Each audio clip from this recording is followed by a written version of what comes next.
Hello everyone. तो जैसा कि हम सभी जानते हैं कि आने वाले कुछ महीने हमारे कॉम्पिटिटिव एग्ज़ाम की प्रिपरेशन में बीतने वाले हैं। तो इसी कॉन्टेक्स्ट में मैंने ये वीडियो बनाया है। I hope it will be useful to you.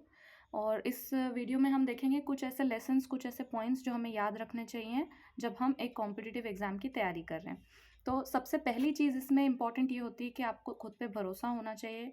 You should trust yourself कि आप ये कर सकते हैं। बहुत कुछ आपने लाइफ में अभी तक सर्वाइव किया ही होगा, जैसे कि कोविड की वेव्स हमने सर्वाइव कर ली थी।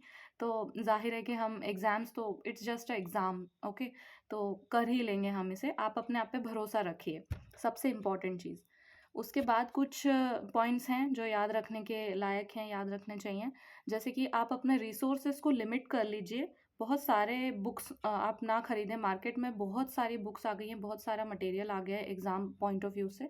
लेकिन जो भी एग्ज़ाम आप देते हैं उसके लिए जो मस्ट रीड टॉपिक्स होते हैं उनको ध्यान में रखते हुए आप बुक्स और मटेरियल खरीदिए और उसे लिमिट करिए। और इट विल बी गुड अगर आप उसी मटेरियल को बार बार रिवाइज करेंगे। कम से कम 2 से 3 रिविजन्स आपके हो जाने चाहिए एग्ज़ाम तक। वो आपके लिए बहुत यूज़फुल रहेगा, रैदर देन आप बहुत सारी बुक्स खरीदें और फिर उन्हें पढ़ें। उससे बेटर रहेगा कि आप एक ही बुक को बार बार पढ़ें।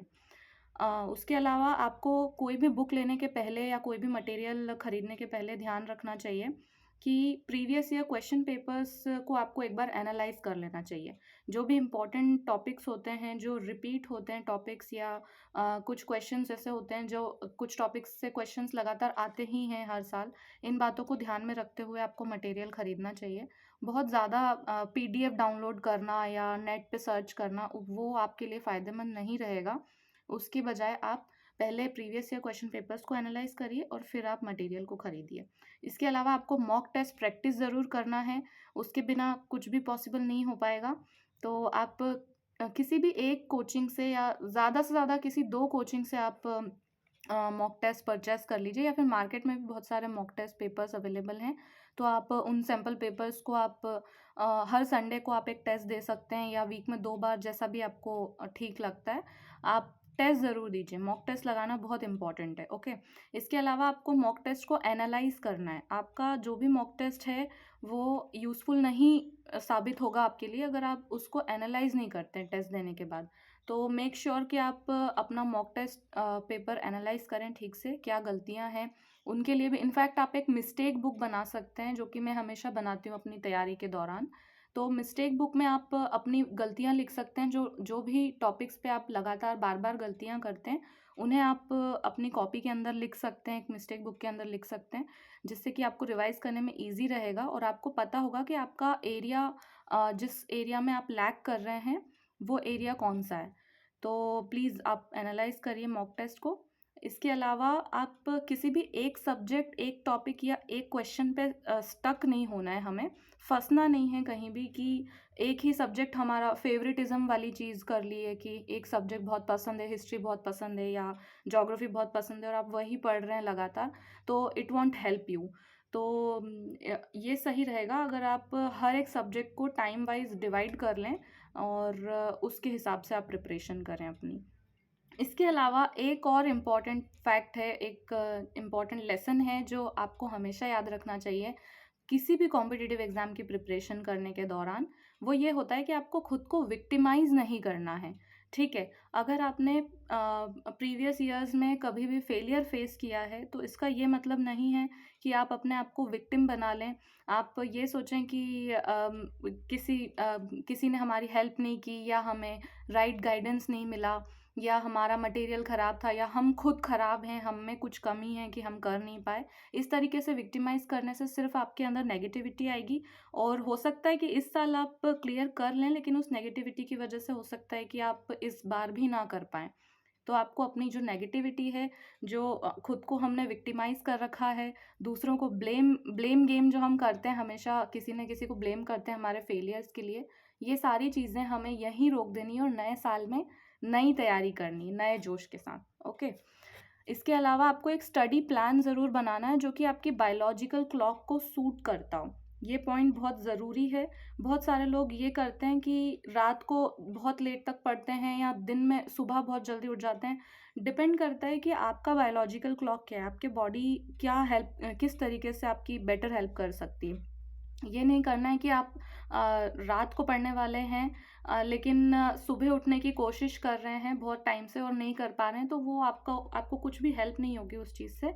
इनफैक्ट आपको हो सकता है कि उससे नुकसान हो, 2-3 दिन तबीयत भी ख़राब रह सकती है। तो इट्स बेटर कि आपका जो भी शेड्यूल है जो ऑलरेडी फिक्स है, अगर आप रात को पढ़ सकते हैं तो आप वैसे पढ़ें, सुबह जल्दी उठ सकते हैं तो वैसे करें आप। ओके।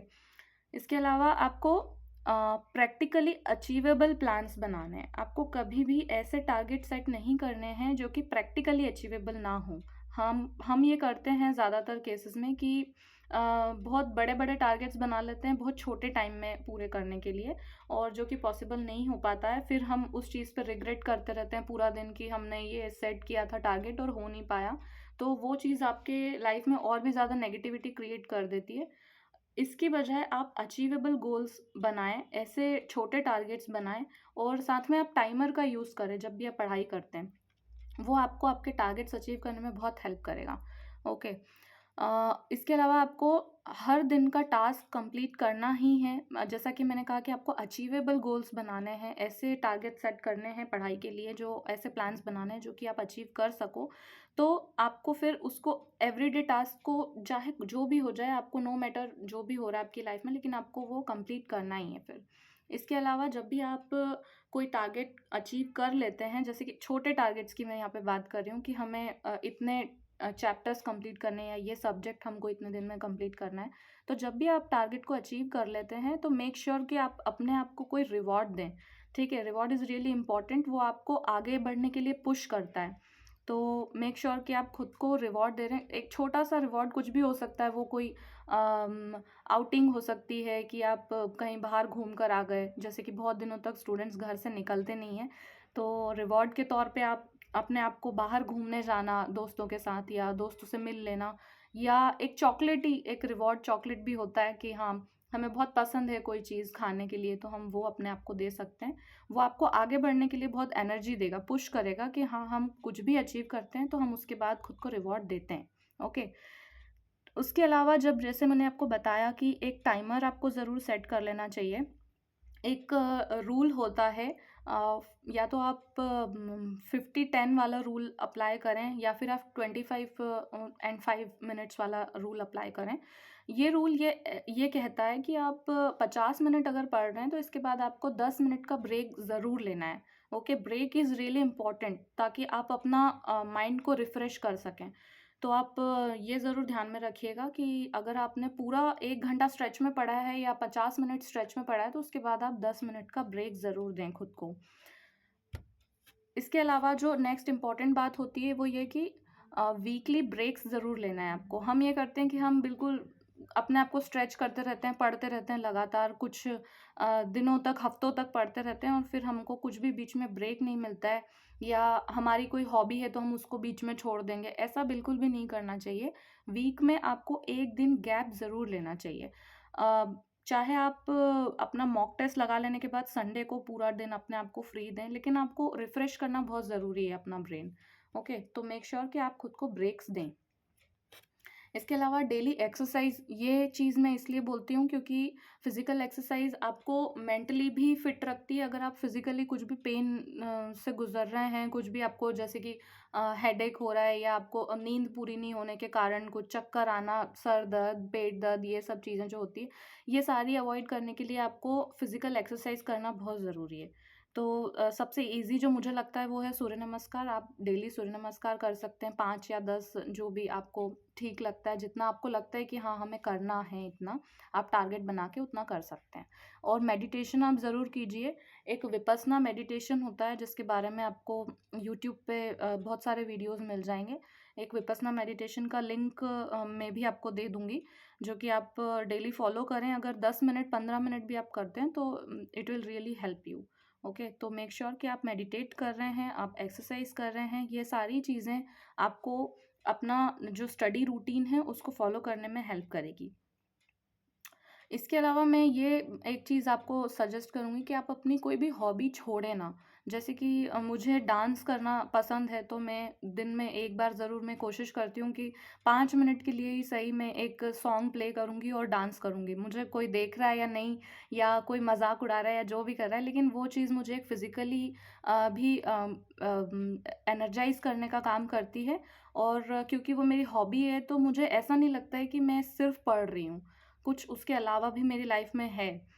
ये आप ज़रूर रखें, अपना कोई एक हॉबी बना के रखें, चाहे आप पेंट करते हैं, स्केच करते हैं, ड्राइंग करते हैं, डांस करते हैं, सिंगिंग करते हैं, जो भी करते हैं, पर आप 10-15 मिनट के लिए कम से कम अपनी हॉबी को ज़रूर परस्यू करें, उसको छोड़ना नहीं है पढ़ाई की वजह से।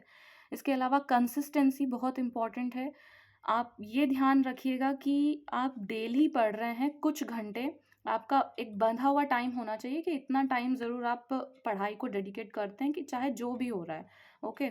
और कंसिस्टेंट रहने के लिए अगर हो सकता है कि आप डेली ना कर पाएँ, कुछ लोगों के लाइफ में ऐसा टाइम आ जाता है, कुछ 2-3 दिन आ जाते हैं कि कहीं जाना है बाहर, कोई शादी है, पार्टी है, या आपकी तबीयत खराब हो गई है, तो इन दैट केस आप अपने कुछ बफर डेज़ बना के रखिए, ठीक है? बफर डेज़ वो दिन होते हैं कि जो आप यूटिलाइज़ कर सकते हो जब आप अपना स्टडी प्लान या रूटीन ठीक से फॉलो नहीं कर पाए, तो जो भी आपका पाइल अप वर्क होगा वो आप अपने बफर डेज़ में कंप्लीट कर लें। तो मेक श्योर कि आप अपने बफर डेज़ ज़रूर ध्यान में रखें।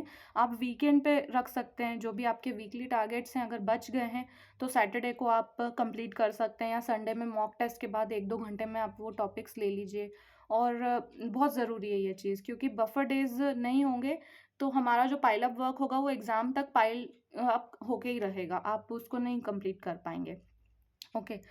और इसके अलावा हाँ, मैं ये चीज़ आपको बता देती हूँ कि कोई भी एग्ज़ाम होता है, कॉम्पिटिटिव एग्ज़ाम, तो वो सिर्फ़ आपको आपकी मेंटल एबिलिटी या आप कितना पढ़ रहे हैं, वो चीज़ नहीं देखी जाती वहाँ पे। उसके साथ-साथ आप फ़िज़िकली कितने फ़िट हो, ये भी देखा जाता है।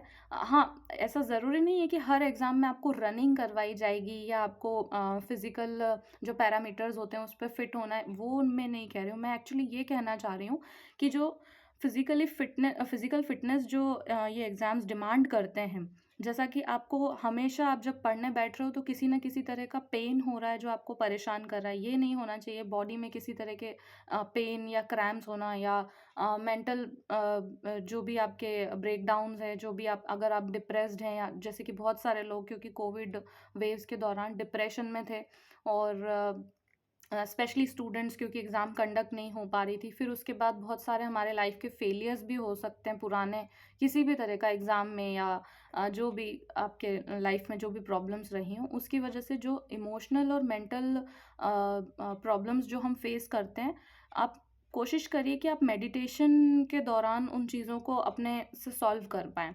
क्योंकि ये एग्ज़ाम सिर्फ़ फ़िज़िकल, मेंटल नहीं, इमोशनल स्ट्रेंथ भी आपकी चेक करता है एक तरह से। ओके।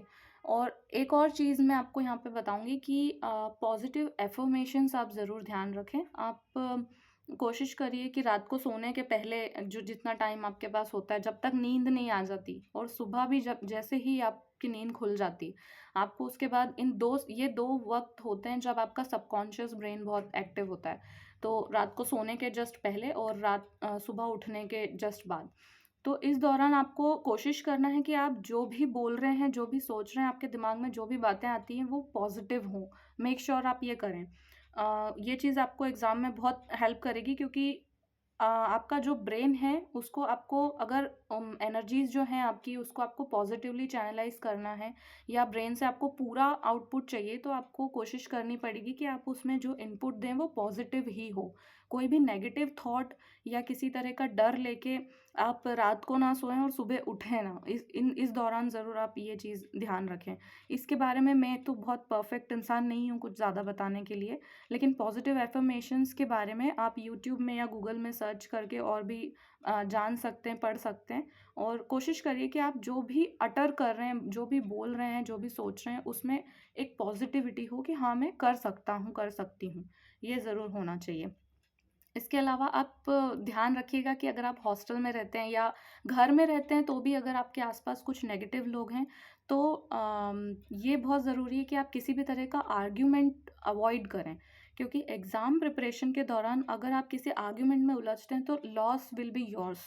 जो भी आपके साथ आर्ग्यूमेंट कर रहा है, उसका लॉस शायद ना हो, बहुत कम होगा, लेकिन क्योंकि आप कॉम्पिटिटिव एग्ज़ाम की प्रिपरेशन कर रहे हैं, आपका दिमाग में वही सब नेगेटिव नेगेटिव चलता रहेगा और आप पढ़ाई में आपको बहुत डिस्टर्बेंस होगा उसके वजह से। तो आप कोशिश करिए कि आप किसी भी आर्ग्यूमेंट, जो अननेसेसरी आर्ग्यूमेंट्स होते हैं लोगों के साथ या झगड़े होते हैं, उन्हें अवॉइड करें, उनमें इंडल्ज ना हों। इसके अलावा आपको माइंडफुल कंज़म्पशन ज़रूर करना चाहिए। हाँ, ये एक चीज़ होती है कि आप जो भी यूट्यूब में वीडियोज़ देख रहे हैं या आप नेटफ्लिक्स पे देखते हो या जो भी आप माइंड फ्रेश करने के लिए टीवी देखते हो, तो आप कोशिश करिए कि आप ऐसा कंटेंट देख रहे हैं, ऐसे वीडियोज़ या ऐसी चीज़ें देख रहे हैं जो आपको पॉज़िटिवली मोटिवेट करें, ना कि आपको डीमोरलाइज़ करें या कोई भी नेगेटिव चीज़ जो कि आपको इमोशनल करती है। जैसे कि कुछ सॉन्ग्स भी होते हैं, लोगों को बहुत पसंद होता है सॉन्ग्स सुनना माइंड फ्रेश करने के लिए, स्टूडेंट्स काफ़ी करते हैं ये चीज़। लेकिन आपको कोशिश ये करनी है कि जब भी आप गाने सुनते हैं तो उदासी भरे या दुःख भरे गाने नहीं सुनने। इट विल बी बेटर अगर आप कोई मोटिवेशनल सॉन्ग सुनें, तो उससे आपको जो आपकी एनर्जीज़ हैं वो पॉज़िटिव रहेंगी और आपके एग्ज़ाम्स में, पढ़ाई में काफ़ी हेल्पफुल रहेगा आपके लिए। ओके? तो ये कुछ पॉइंट्स हैं जो कि आपको बिल्कुल ध्यान में रखने चाहिए अगर आप किसी भी तरह का एग्ज़ाम फेस करने वाले